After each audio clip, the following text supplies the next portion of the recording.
નમસ્કાર, જય ગૌ માતા, જય ગોપાલ. ફરીથી તમારા બધાનું સ્વાગત છે મારા નવા વ્લોગમાં. તો આજે આપણે ગોમતીને બિદદાન કરવાનું છે. તો ચાલો એની પ્રોસેસ જોઈએ કઈ રીતના. તો આપણે સૌપ્રથમ પાણી થોડું ગરમ કરશું અને આપણા ડૉક્ટર સાહેબ આવી ગયા છે બિદદાન કરવા માટે. તો તમને વિડીયોમાં છેલ્લે એમાં દેખાડશું કે કયા બુલનું બિદદાન કરાવેલું છે. જો તમને કોઈ લોકોને ખબર હોય તો એ બુલનું નામ અમને કોમેન્ટમાં જણાવજો. હવે આપણે આ ટાઢા પાણીમાં એનું જે ટેમ્પરેચર માપવાનું આવી નાખેલું છે એમાં આપણે જોવાનું છે. એમાં 36-37 ટેમ્પરેચરે આપણે બિદદાન કરવાનું હોય છે.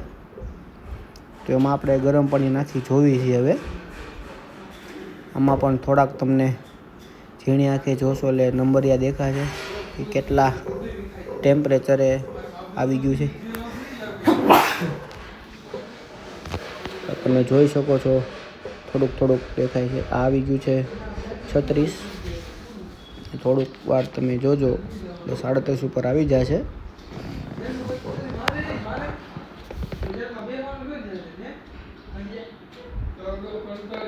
ટેમ્પરેચર ઓકે થઈ ગયું છે. ત્યાર પછી સાહેબ ડોઝ કાઢે છે એની બોટલમાંથી.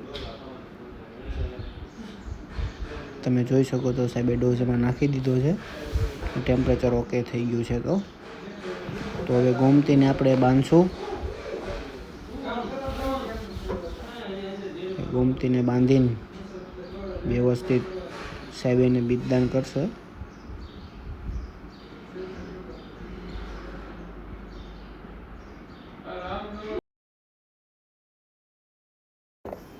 તો ફાઇનલી સાહેબ હવે એનું જે કાંઈ વસ્તુ હોય એ લઈને રેડી થઈ ગયા છે. હાથના ગ્લોવ્સ પહેરી લીધા છે. તો થોડુંક ઠંડુ પાણી લેશે, મીડિયમ હોય એવું. પાછળથી બધું સાફ કરશે, થોડો ઘણો પોદરો પણ કાઢશે. તો ફાઇનલી હવે સાહેબ પોદરો કાઢે છે. તો હવે ડોઝ મુકાઈ ગયો છે, તમે જોઈ શકો છો.